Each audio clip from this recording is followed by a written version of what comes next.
Hello guys, how are you? I'm Hardeep Singh. Welcome back to your own YouTube channel.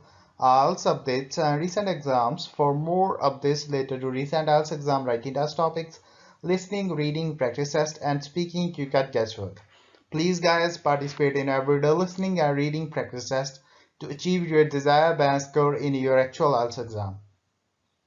Please hit the like and subscribe button. Press the bell icon for the upcoming notifications.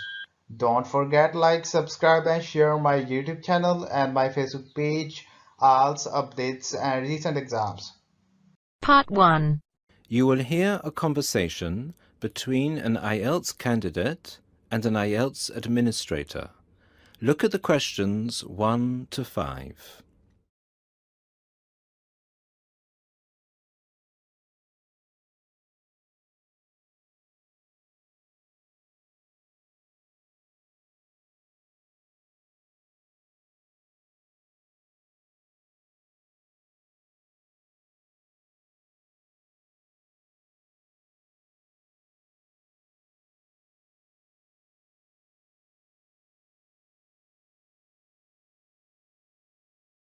Listen to the first part of the conversation and answer questions 1 to 5.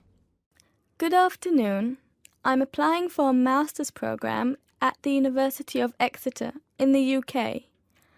I'm planning to register for the IELTS exam at your centre next month. I have some questions I'd like to ask you before I register, if that's okay. Certainly. Would you be taking the academic module? I think so, but I'll have to contact the university just to make sure. You'll probably need the academic because most universities don't accept the general training. And anyway, the procedures to register for the exam are the same for both the general and the academic modules. Good. My first question is whether I sit all parts of the exam on the same day. I don't live here, you see, and for me it would be more convenient to do all the papers on the same day. Unfortunately, the speaking part is scheduled for Thursdays, and reading, writing and listening tests take place on Saturdays. We can't change the days, I'm afraid. That's a pity. Well, never mind. What sort of documents do I need to bring in order to register? You'll have to fill in the IELTS application form and bring an ID, a copy of your ID, and 2 passport-size photos on a white background. Will any ID do? We only accept original passports and national IDs. That's good to know. Did you say that reading, writing and listening are scheduled for Saturday? That's right. Will I get a break in between the papers? I'm afraid there aren't any breaks between the papers. Each paper takes an hour to complete, so it's 3 hours straight through. You'll first do listening and then reading, followed by the writing test. This is a standard requirement from Cambridge. Now look at the questions 6 to 10.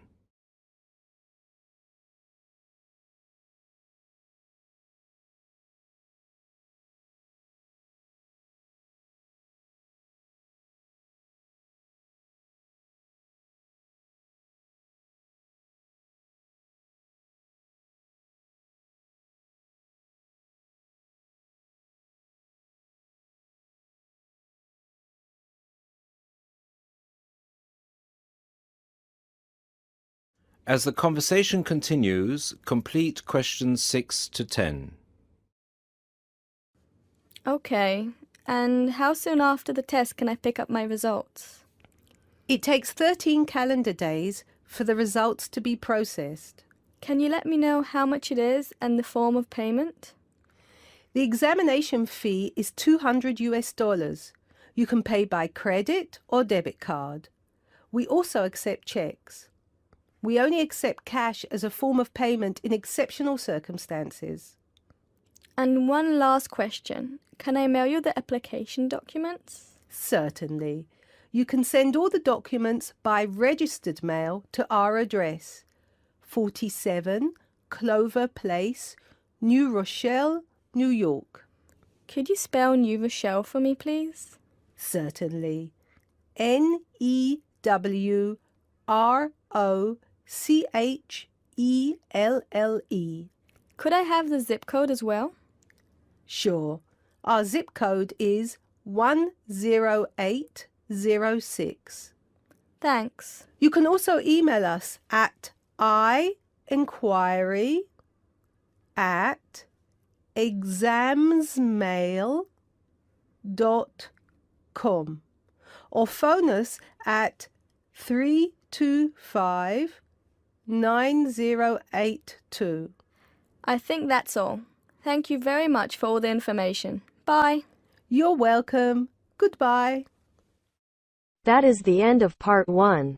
You now have half a minute to check your answers.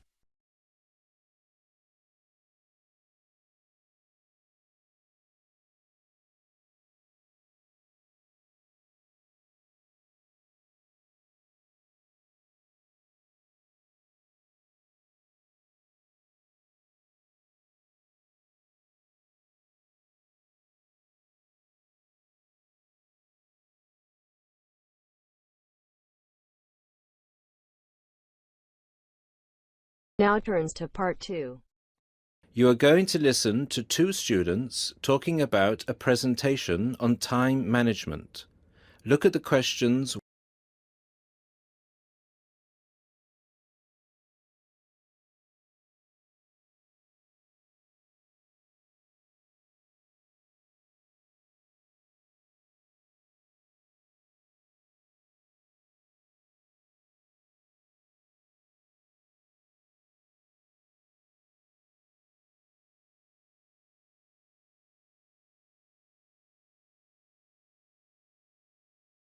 Hi, Mark. What are you doing? Hi, Lucy.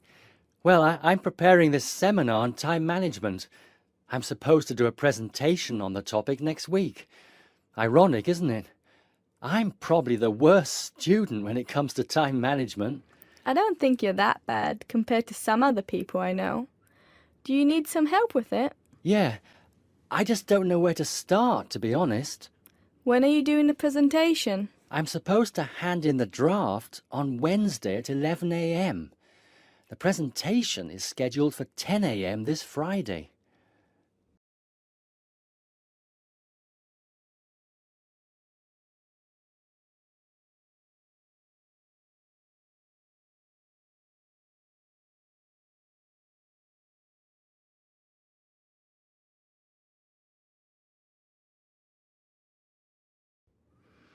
That's not too bad. This gives you the whole weekend to prepare. Let's brainstorm some ideas, shall we? Do you want to get a pen and paper to jot down some thoughts? I think you should start with a broad general statement. For example, I read somewhere that organizing time is a skill like learning to drive or tying your shoelaces. Then you could move on to discussing the common problems people have with managing time. That's not a bad idea. One of the common problems is putting things off. Yeah, you could also mention some common signs of this symptom, such as last-minute holiday shopping, putting off visits to the doctors or the dentist. Another problem is relying too much on your memory and not writing things down. Do you mean not keeping a diary or a planner to plan the tasks? That's right. For example, writing down what I need to do in a diary or planner helps me remember what I need to do and makes me more focused on the tasks for the day. Good idea. That reminds me of something I've been meaning to do for a while now. Anyway, I should also include some advice on how to deal with the problem, shouldn't I? Sure, you can talk about some ways of stopping procrastination. I guess making a to-do list can help one focus on what needs to be done. Definitely. Another way to deal with the problem is to prioritize and do the hardest job first, the one which requires the most effort and concentration. Also, my tutor recommended that I should break big projects into small parts with a specific goal. Having an action plan has worked for me. I usually make a list of small tasks I need to do to achieve a goal. Sometimes I just don't feel like getting down to work because a task seems too overwhelming for me to even think about. This technique helps me reduce psychological pressure if I think of a project as a set of easily achievable tasks. Don't you think? I know what you mean. I often feel like that myself with the statistics project I've been doing this term. I'm well behind and the deadline is next week. I think setting deadlines and sticking to them can help one to achieve goals. You can discuss this aspect in your presentation too. A good point. Setting deadlines can also help one become more realistic about the time it takes to do tasks. Another point you could include is how to deal with interruptions. Okay, I guess blocking in time to handle unpredictable interruptions can help one stay focused. Not just that, some interruptions, such as phone calls, can be easily avoided by using answering machines, for example. Saying no, which is one of the most useful words in English, is also very effective. It can be tough sometimes, but you've got to learn to say it nicely but firmly. I think you've got enough ideas here to start with. Definitely. Thanks a lot for your help. I just need to type the ideas up and I think I'm all set. Do you think you can lend me your laptop for a couple of hours? I'm afraid I can't. I've got to finish my own project. Never mind. I'll use one at the library. You certainly know how to say no. Learned it the hard way. Got to go now. Good luck with the presentation. Cheers. See you later. That is the end of part 2. You now have half a minute to check your answers.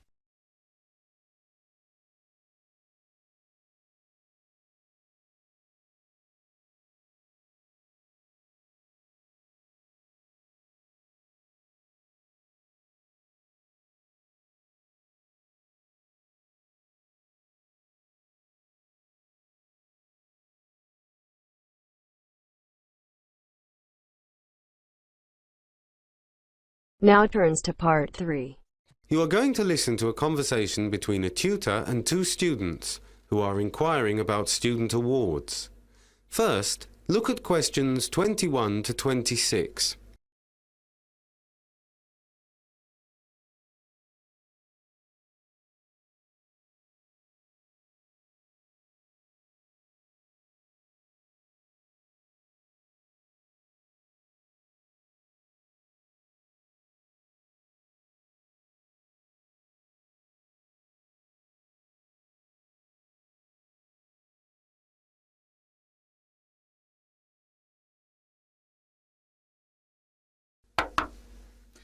Come in. Sandra and Derek, come in. Good morning, Dr. Warner. Good morning, Sandra. Good morning, Dr. Warner. Good morning, Derek. We know you're busy, but have you got a moment? Yes, for the moment I'm free. What can I do for you? We just wanted to ask your advice about applying for awards. Oh, right. Which awards are you interested in? Well, I'm interested in the FBT award for a grant to travel abroad. And I'd like to apply for the Bissica Travel Award for a research grant in entomology in Jordan. OK. You do know that you have to satisfy a number of criteria to be eligible for each award? Yes. The book is here somewhere. Right, here it is. For you, Derek, let's see. The FBT award. The conditions for that are you have to be in your 4th year, as you are. OK. You have to be a British or Commonwealth citizen, so you're OK on that one as well. Yes. And you have to come in the top 5 students in your year in your finals. Right. Well, obviously that I won't know until I've taken my exams. No, but you should put in the application now, as the deadline is the end of June. No, sorry, it's May. And that's before the exams even start. So they expect you to tell them afterwards. And are there any other criteria? Let's see. Well, it says here you have to be under 25 years of age at the end of your final year. Are you? I won't be 25 until September the 27th, so that's OK. And do I need any referees? Yes, 2. and I'm happy to do one for you, and... I was also thinking of asking Dr. Jameson. Yes, I'm sure he'll gladly do one for you. Before the conversation continues, look at questions 27 to 30.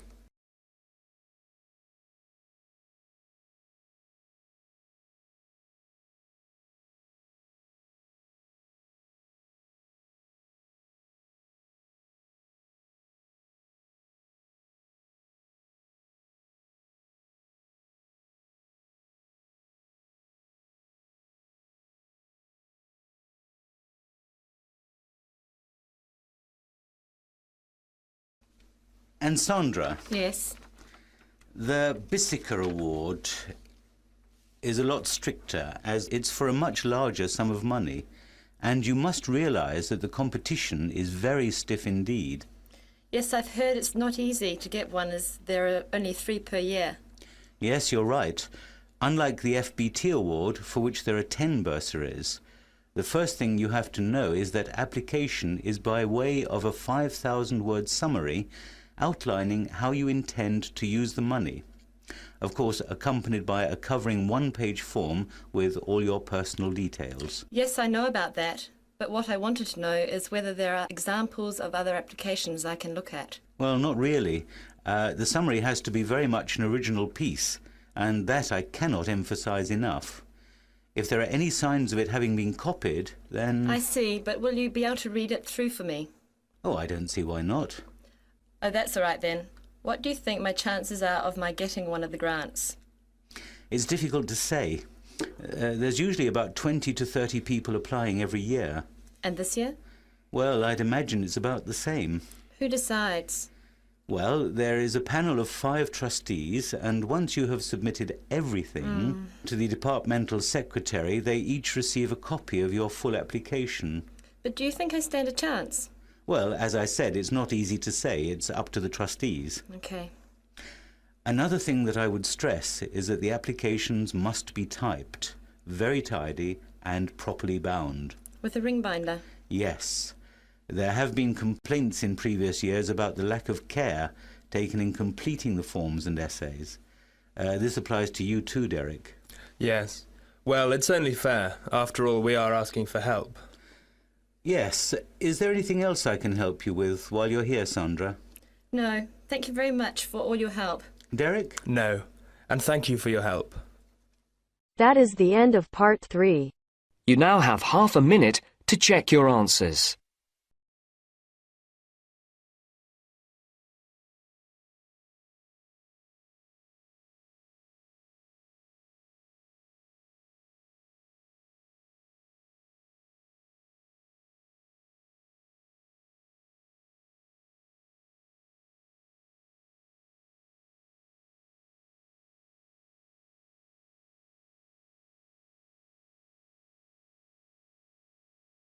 Now turns to part 4.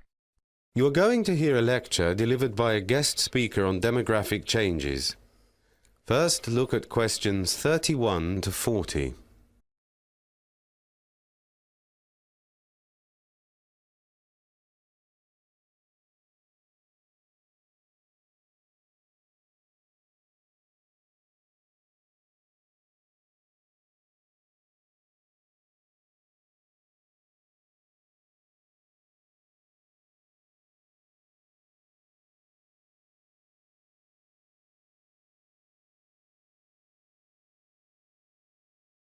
Thank you for inviting me here to speak to you today at your Department of Social Sciences.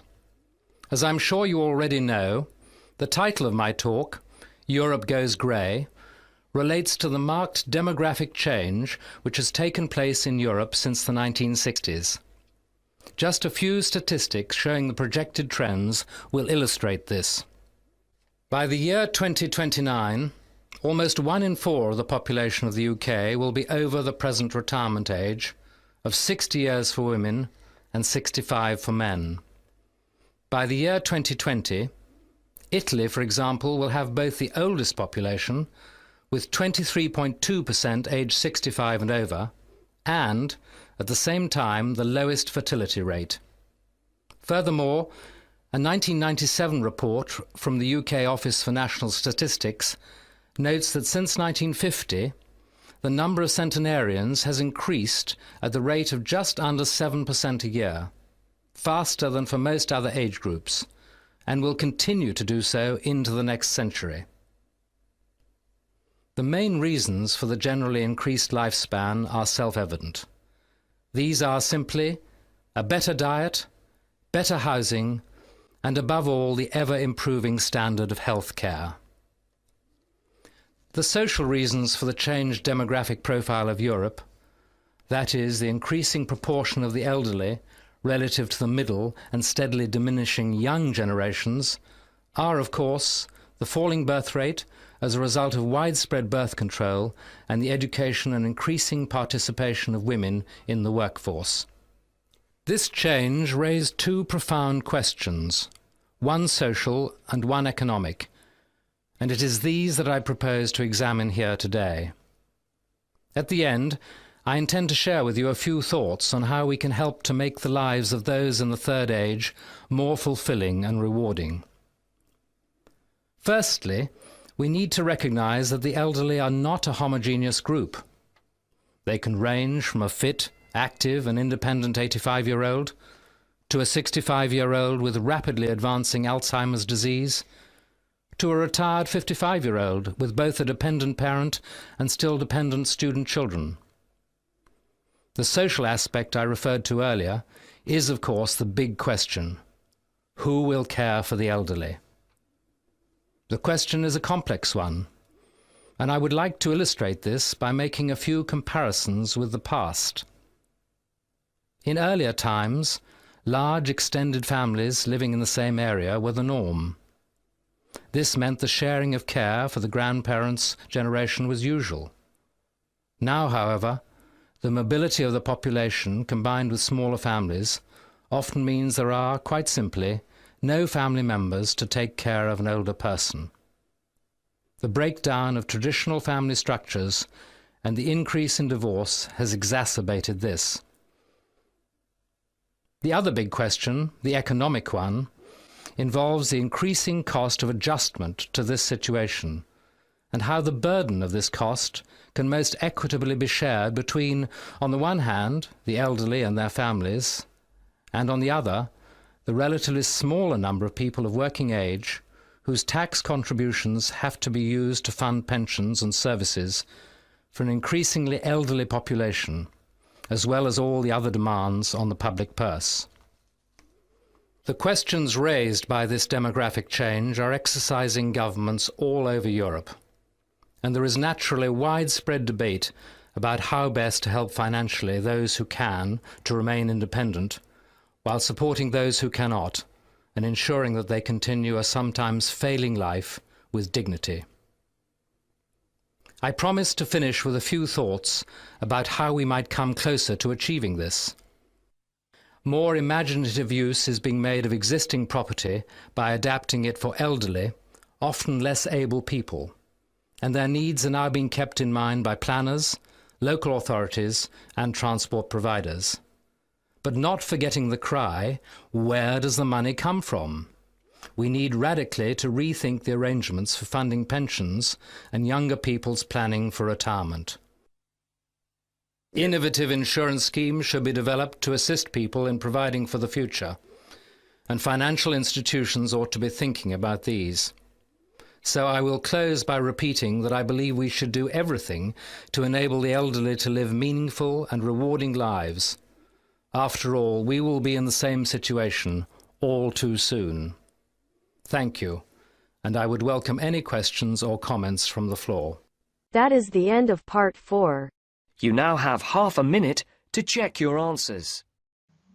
So guys, don't forget like, subscribe and share my YouTube channel and my Facebook page, IELTS updates and recent exams. For more updates related to recent IELTS exam writing test topics, listening, reading, practice test and speaking, you got guesswork. Please guys, participate in everyday new IELTS listening and reading practice tests to achieve your desired band score in your actual IELTS exam. For more IELTS material, visit my official website www.ieltsupdatesandrecentexams.com. The link is given below in the description. If you need PDF files of latest IELTS material, then please join my Telegram channel. So guys, please write your score below the comment section. Again, thanks for listening. God bless you all guys. Stay tuned, stay safe.